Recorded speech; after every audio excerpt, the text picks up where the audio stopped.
राधे कृष्णा दोस्तों, आज की वीडियो में हम जीवित पुत्रिका व्रत कथा सुनेंगे। आप सभी माताओं बहनों को जीवित पुत्रिका व्रत की हार्दिक शुभकामनाएं। जितिया व्रत माताएं अपनी संतान की दीर्घायु के लिए रखती हैं। यह एक निर्जला व्रत है जो कि आश्विन मास के कृष्ण पक्ष की अष्टमी को रखा जाता है।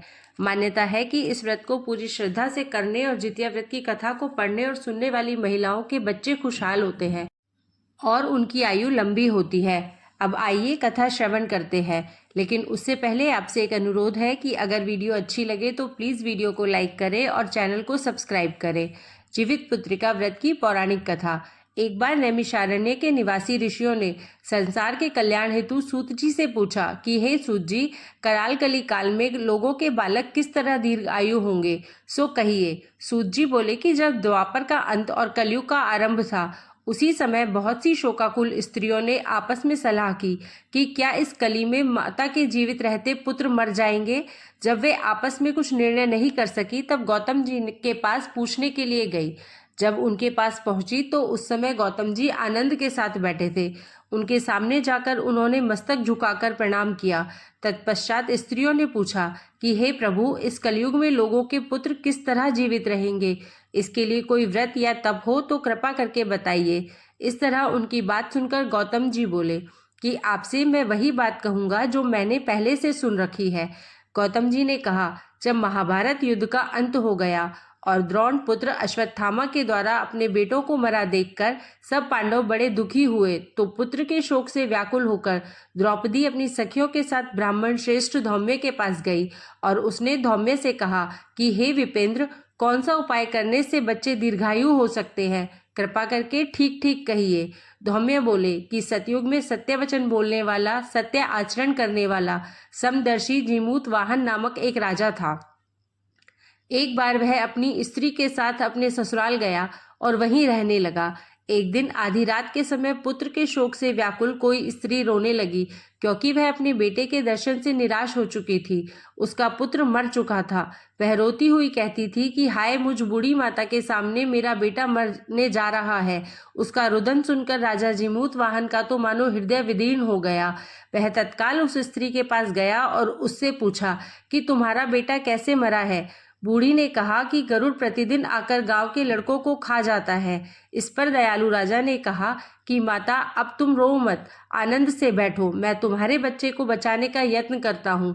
ऐसा कहकर राजा उस स्थान पर गया जहाँ गरुड़ आकर प्रतिदिन मांस खाया करता था। उसी समय गरुड़ भी उस पर टूट पड़ा और मांस खाने लगा। जब अतिशय तेजस्वी गरुड़ ने राजा का बायां अंग खा लिया तो झटपट राजा ने अपना दाहिना अंग फेरकर गरुड़ के सामने कर दिया।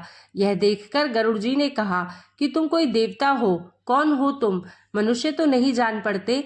अच्छा, अपना जन्म और कुल बताओ। पीड़ा से व्याकुल मन वाले राजा ने कहा कि हे पक्षीराज, इस तरह के प्रश्न करना व्यर्थ है, तुम अपनी इच्छा भर मेरा मांस खाओ। यह सुनकर गरुड़ रुक गए और बड़े आदर से राजा के जन्म और कुल की बात पूछने लगे। राजा ने कहा, मेरी माता का नाम शैव्या है और मेरे पिता का नाम शालीवाहन है। सूर्यवंश में मेरा जन्म हुआ है और जीमूत वाहन मेरा नाम है। राजा की दयालुता देखकर गरुड़ ने कहा, हे महाभाग, तुम्हारे मन में जो अभिलाषा हो वह वर मांगो। राजा ने कहा, हे पक्षीराज, यदि आप मुझे वर दे रहे हैं तो वर दीजिए कि आपने अब तक जिन प्राणियों को खाया है वे सब जीवित हो जाएं। हे स्वामी, अब से आप यहाँ बालकों को ना खाएं और कोई ऐसा उपाय करें कि जहाँ जो उत्पन्न हो वे लोग बहुत दिनों तक जीवित रहें। धौम्य ऋषि ने उन स्त्रियों से कहा कि पक्षीराज गरुड़ राजा को वरदान देकर स्वयं अमृत के लिए नागलोक चले गए। वहां से अमृत लाकर उन्होंने उन मरे मनुष्यों की हड्डियों पर बरसाया। ऐसा करने से सब लोग जीवित हो गए जिनको कि पहले गरुड़ ने खाया था। राजा के त्याग और गरुड़ की कृपा से वहां के लोगों का बहुत कष्ट दूर हो गया। उस समय राजा के शरीर की शोभा दूनी हो गई थी। राजा की दयालुता देखकर गरुड़ ने फिर कहा कि मैं संसार के कल्याण हेतु एक और वरदान दूंगा। आज अश्विन कृष्ण सप्तमी से रहित शुभ अष्टमी तिथि है। आज ही तुमने यहाँ की प्रजा को जीवन दान दिया है। हे वत्स, अब से यह दिन ब्रह्म भाव हो गया है। जो मूर्ति भेद से विविध नामों से विख्यात है वही त्रैलोक्य से पूजित दुर्गा अमृत प्राप्त करने के अर्थ में जीवित पुत्रिका कहलाई है। सो इस तिथि को जो स्त्रियां उस जीवित पुत्रिका की और कुश की आकृति बनाकर तुम्हारी पूजा करेंगे तो दिनों दिन उनका सौभाग्य बढ़ेगा और वंश की भी बढ़ोतरी होगी। हे महाभाग, इस विषय में विचार करने की भी आवश्यकता नहीं है। हे राजन, सप्तमी से रहित और उदया तिथि की अष्टमी को व्रत करें, यानी सप्तमी विद अष्टमी जिस दिन हो उस दिन व्रत ना कर शुद्ध अष्टमी को व्रत करें और नवमी में पारण करें। यदि इस बात पर ध्यान ना दिया गया तो फल नष्ट हो ही जाएगा और सौभाग्य तो अवश्य नष्ट हो जाएगा। जीमूत वाहन को इस तरह का वरदान देकर गरुड़ वैकुंठ धाम को चले गए और राजा भी अपनी पत्नी के साथ अपने नगर को वापस चले आए।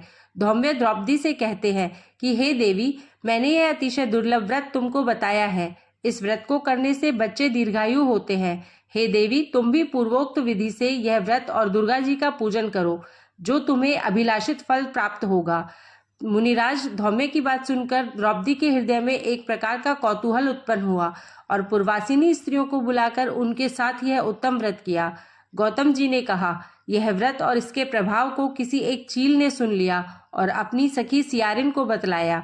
इसके बाद पीपल वृक्ष की शाखा पर बैठकर उस चील ने और उस व्रत वृक्ष के खोते में बैठकर सियारिन ने भी व्रत किया। फिर वही मादा चील किसी उत्तम ब्राह्मण के मुंह से यह कथा सुनाई और पीपल के खोते में बैठी हुई अपनी सखी को सुनाया। सियारिन ने आदि कथा सुनी थी कि उसे भूख लग गई और वह उसी समय शव से भरे हुए शमशान में पहुंची। वहां उसने इच्छा भर मांस का भोजन किया और चील बिना कुछ खाए पिए रह गई और सवेरा हो गया। सवेरे वह गौशाला में गई और वहां गौ का दूध पिया। इस तरह नवमी को उसने पारण किया। कुछ दिनों बाद वे दोनों मर गई और अयोध्या में किसी धनी व्यापारी के घर में जन्मी। संयोग से उन दोनों का जन्म एक ही घर में हुआ, जिसमें सियारिन ज्येष्ठ हुई और चील छोटी। वे दोनों सभी शुभ लक्षणों से युक्त थी, इसलिए बड़ी लड़की काशी राज के और छोटी उसके मंत्री के साथ गारपत्य अग्नि के सामने विधि पूर्वक ब्याही गई। पूर्व जन्म के कर्म फल से वह मृगनयनी रानी हुई। जिस भी संतान को उत्पन्न करती वह मर जाती और पूर्व जन्म की बातों को स्मरण करने वाली मंत्री की पत्नी ने अष्टवसुओं के सदृश तेजस्वी 8 बेटे उत्पन्न किए और सभी जीवित रह गए। अपनी बहन के पुत्रों को जीवित देख ईर्ष्यावश राजपत्नी ने अपने स्वामी से कहा कि यदि तुम मुझे जीवित रखना चाहते हो तो इस मंत्री के भी पुत्रों को उसी जगह भेज दो जहां मेरे बेटे गए हैं, अर्थात उन्हें मार डालो। यह सुनकर राजा ने उस मंत्री के पुत्रों को मारने के लिए कई प्रकार के उद्योग किए, पर मंत्री पत्नी ने जीवित पुत्रिका के पुण्य बल से बचा लिया।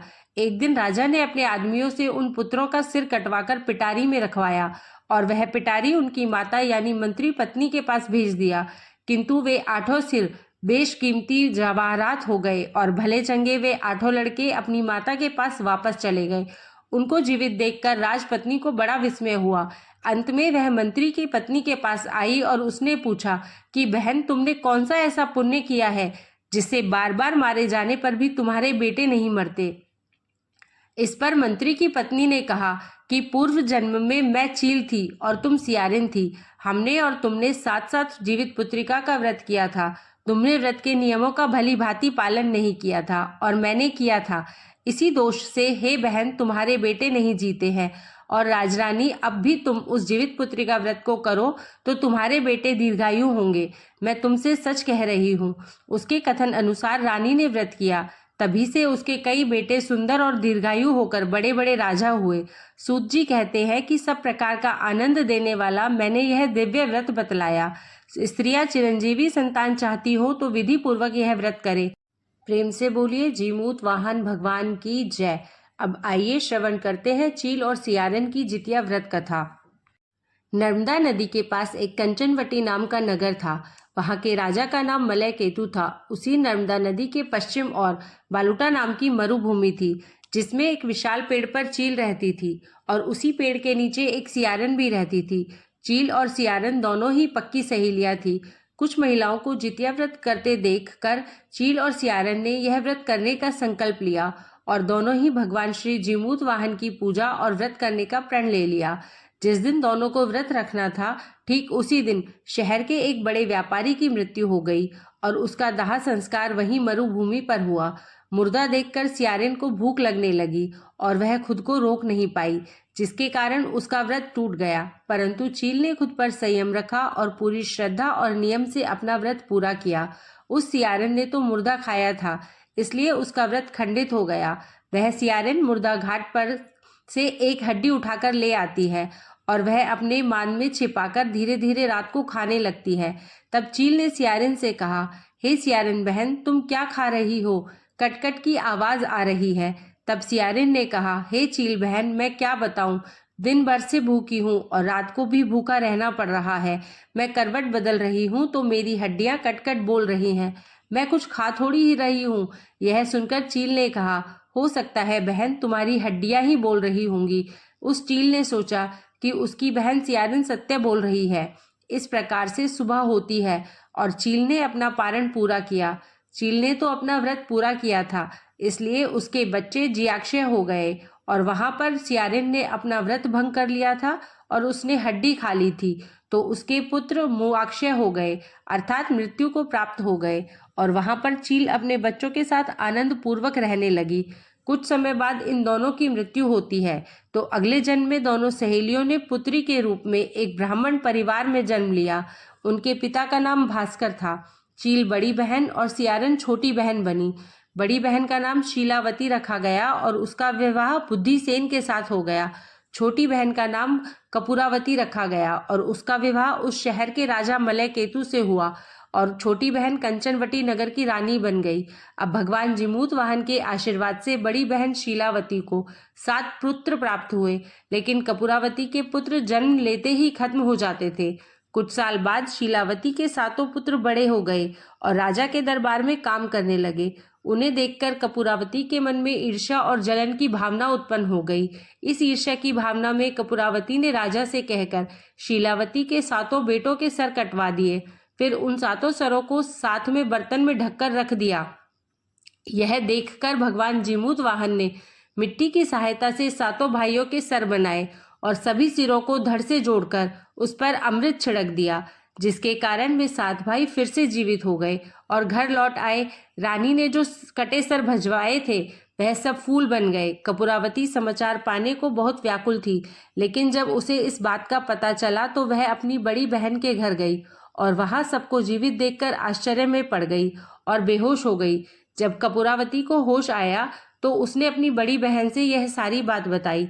भगवान जिमूत वाहन की कृपा से बड़ी बहन को पूर्व जन्म की सारी बातें याद आ गई और वह अपनी छोटी बहन को उसी पेड़ के नीचे लगातार पूर्व जन्म की सारी बातें सुनाई, जिसे सुनकर कपूरावती फिर से बेहोश हो गई और मर गई।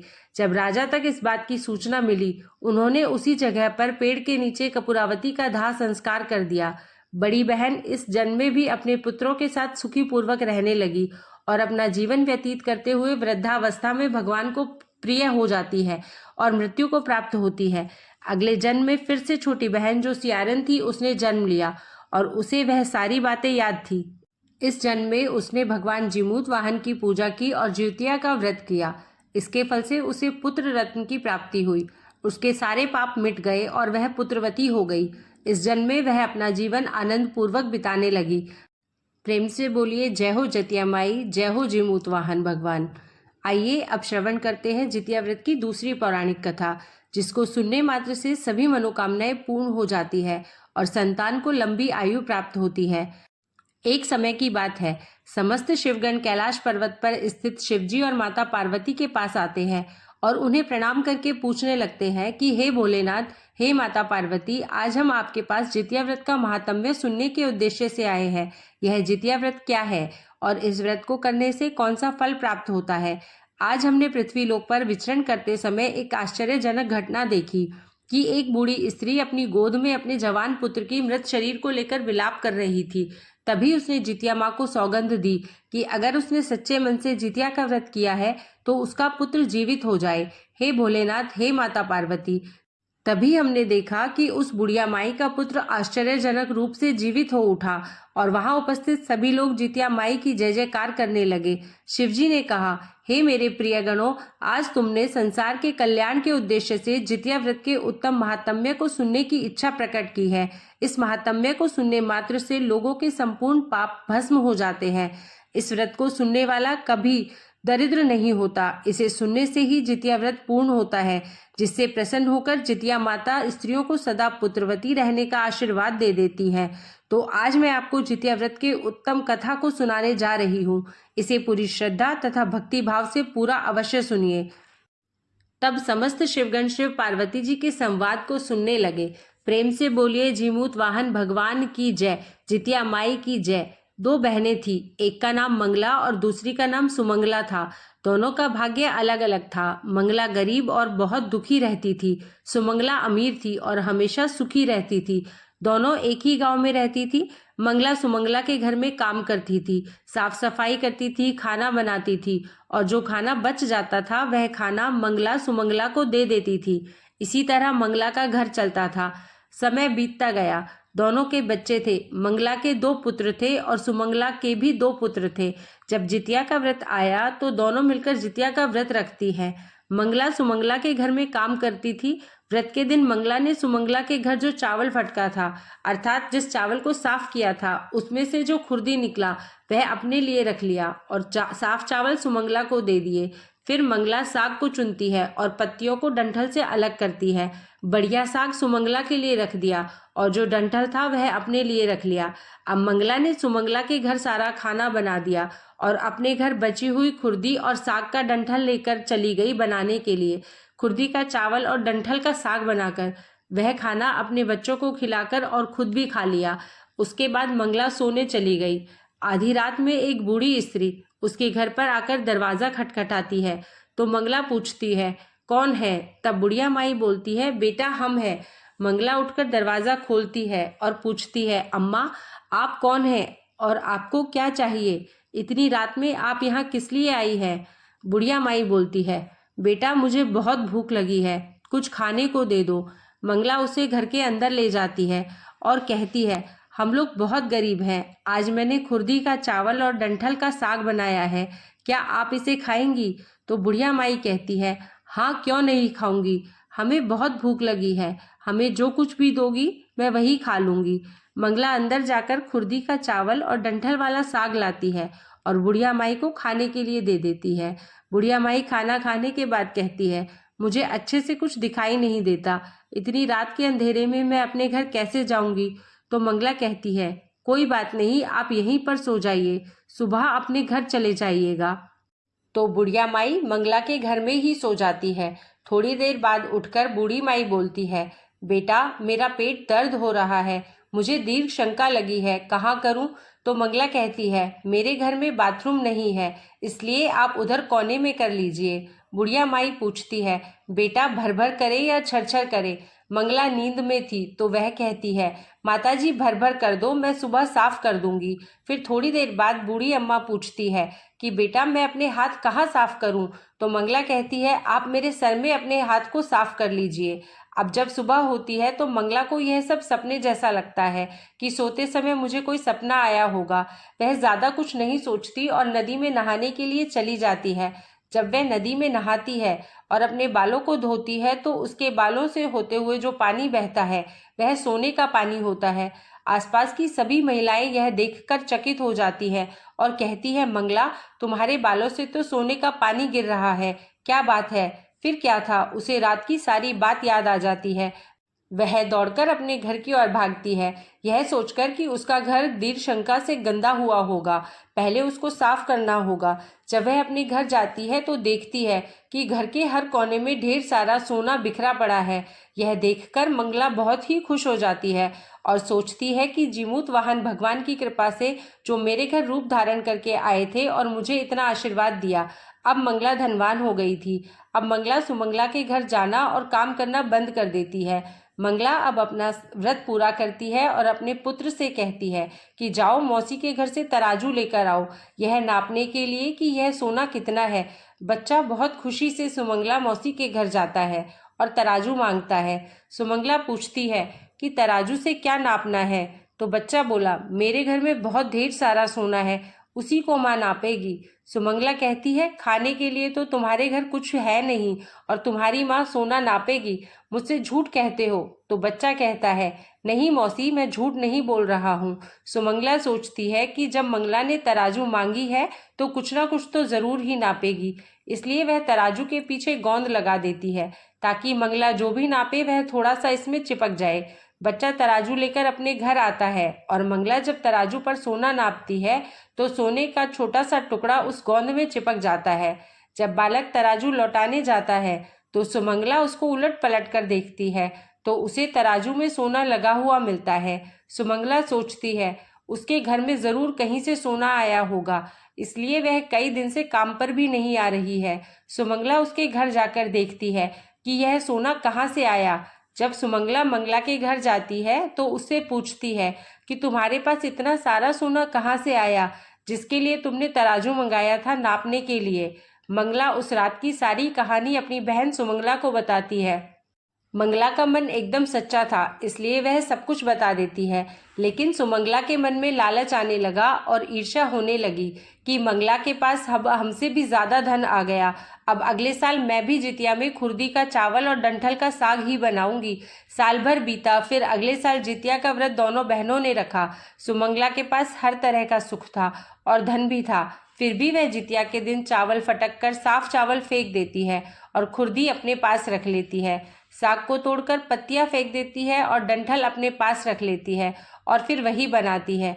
पूजा पाठ करके सोने चली जाती है। फिर आधी रात में उसके घर में भी बुढ़िया अम्मा आई और दरवाज़ा खटखटाती है। सुमंगला उसका इंतजार तो कर ही रही थी। वह तुरंत दरवाज़ा खोलकर बूढ़ी अम्मा को अपने घर के अंदर ले आती है। बूढ़ी अम्मा बोली कि बेटा, मुझे बहुत भूख लगी है, कुछ खाने को दे दो। सुमंगला बोली, मैंने खुर्दी का चावल और डंठल का साग बनाया है। बूढ़ी माता बोलती है, कोई बात नहीं, मुझे जो भी दोगी मैं खा लूंगी। सुमंगला बुढ़िया माई को भोजन परोस देती है और सोने चली जाती है। बूढ़ी माई बोलती है, मैं घर नहीं जा सकती, मुझे दिखाई नहीं देता। तो सुमंगला कहती है, कोई बात नहीं, आप यहीं पर सो जाओ। थोड़ी देर बाद बूढ़ी अम्मा बोलती है, मुझे दीर्घ शंका लगी है, कहाँ करूं? तो सुमंगला कहती है कि वहीं कोने में कर लीजिए। फिर थोड़ी देर बाद बूढ़ी अम्मा पूछती है, भर भर करे या छर?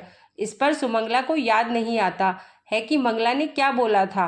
तो मंगला बोली, माँ छर कर दीजिए। फिर बूढ़ी मैया पूछती है, बेटा मैं अपने हाथ कहाँ साफ करूँ? सुमंगला कहती है, मेरे सर में साफ कर लीजिए। बूढ़ी अम्मा अपना हाथ सुमंगला के सर में साफ कर लेती है। जब सुमंगला उठती है तो उसका पूरा घर गंदगी से भरा पड़ा था और उसके बालों में भी बहुत गंदगी लगी होती है। यह देखकर सुमंगला बहुत दुखी हो जाती है और उसे बहुत गुस्सा आता है। वह अपनी बहन मंगला को बुलाती है और उस पर गुस्सा करती है कि तुमने हमसे झूठ कहा और मेरा पूरा घर गंदा करवा दिया। तो मंगला पूछती है कि तुमने क्या कहा था, भर भर या छर? तो सुमंगला कहती है, मैं तो छर बोली थी। तो मंगला कहती है, यहीं पर तो तुमने गलती कर दी, और तुम्हारे पास तो सब कुछ था, किसी चीज की कोई कमी नहीं थी, फिर भी तुमने लालच किया।